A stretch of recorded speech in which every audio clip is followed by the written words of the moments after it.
Dark Souls 2 was announced yesterday with the release of a trailer. This analysis is only going to use still shots from that trailer, so Viacom or whoever is taking these videos down can eat shit. So the first thing that people have been mentioning a lot about the trailer is how much focus it places on the characters. We get close-ups on this woman's face, we get an extreme close shot of our undead warrior's eyeball, we see some facial expressions, and some emotive animations. A lot of characterization overall. Traditionally, the Souls games have had very gameplay-focused trailers. Even the pre-rendered trailer for Demon's Souls was essentially a representation of what it would be like to play the game. With that in mind, it's possible that this trailer for Dark Souls 2 is also representative of the types of actions that'll be carried out throughout the game. Those actions would be interacting with a woman, walking through some abandoned ruins, fighting a dragon, and fighting these masked actors. I call them actors because they wear the sort of masks that you would see on stage, along with a mostly black outfit. This costume isn't exclusive to Dark Souls 2,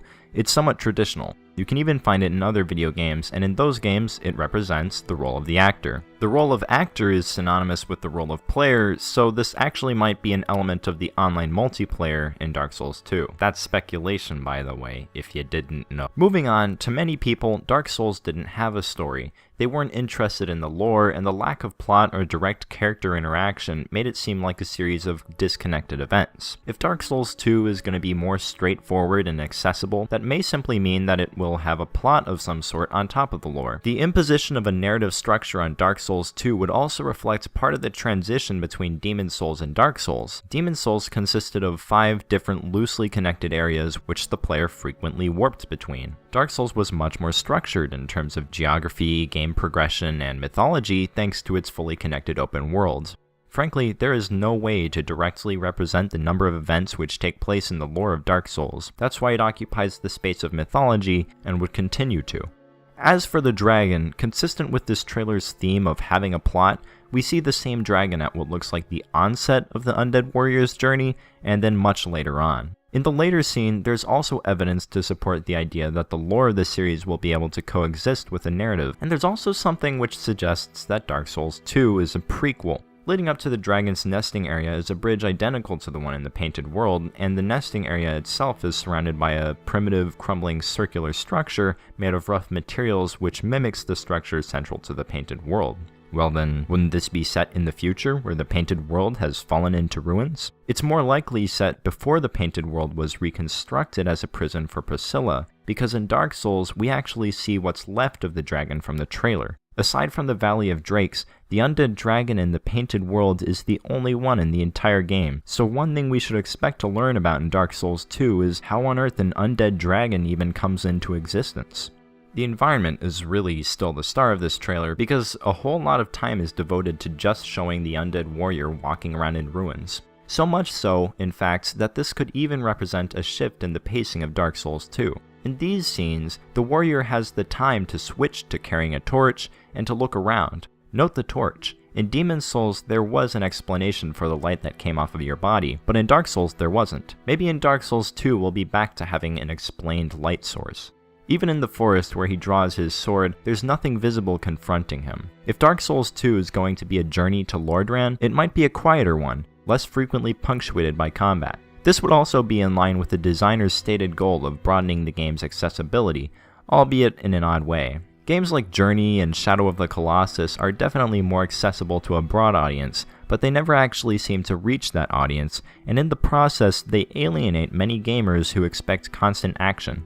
In any case, there are more hints in the trailer that suggest it is set before Dark Souls. For one, here's Anor Londo, Sen's Fortress, and the Duke's Tower all surrounded by a sea of clouds with no undead burg in sight. On closer inspection, Anor Londo is actually floating like a castle in the sky. This would signify the power it had before it fell. And in these other scenes, we see some extreme volcanic activity not occurring underground. So it's not related to the mishaps which occurred at the roots of Izalith, but the actual formation of a landmass. Finally, there's this, an aqueduct behind a hill with a ring on its crown and lava spilling down its sides. This might be the Firelink Shrine before the land surrounding it was fully formed. On the other hand, the rest of this screen suggests some sort of all-new area. If that were Firelink Shrine, then the warrior would be standing roughly in Blight Town, or some of the normal human settlements.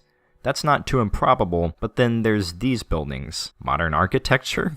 What? And then these crazy leaning towers that look a bit like the old towers in Latria, not that they're connected. This looks like an all-new area, so it can go along with the forest, this weird chamber, and the Dragonbone caves as unfamiliar places. Outside of all that, there's a few neat details that are worth pointing out. In this screen, the warrior is crouching and resting wearily. This, along with the absence of bonfires in the trailer, points towards a new save system. In The Witcher 2, you can sit down to rest, and that might be what's happening here. As well, if this game is set earlier into the Age of Fire, then bonfires might not be necessary for travelers. Another neat detail is this nice clear shot of the warrior's helmet. It's designed with what looks like some type of angel preparing to slay a dragon. Over in what is really tempting to describe as the depths, this massive circular barrier is being lifted by two chains that are highly reminiscent of the chains that the giant in Sen's Fortress uses to open the gates. Throughout the trailer, there's a pretty big motif of crows or ravens, and a lot of people are assuming that the woman in the trailer is Velka, the god of crows or ravens, crows or ravens, who is sort of a trickster god. But this feather doesn't look like a crow or raven feather. Anyone know about birds? Get on that. Some of these guys have a pattern around their right eye, and others have it around the left eye. What's up with that? And back on the bridge, the warrior is actually trying to keep his balance when he crosses. More dynamic environment interactions would be welcome in Dark Souls, since really, it's silly when your character is walking on a thin beam of wood but still runs with the same wide stance as always. Altogether, this trailer is a bit questionable in terms of representing the art style of the Souls series. And the echoing, spacious rock soundtrack isn't bad, but it's a bit generic, and it doesn't totally capture the emotions that we've come to associate with the game so far. But if Dark Souls 2 is going to be more focused on environmental exploration rather than action, the music makes a lot more sense. On top of that, this trailer is doing a fantastic job of raising discussion.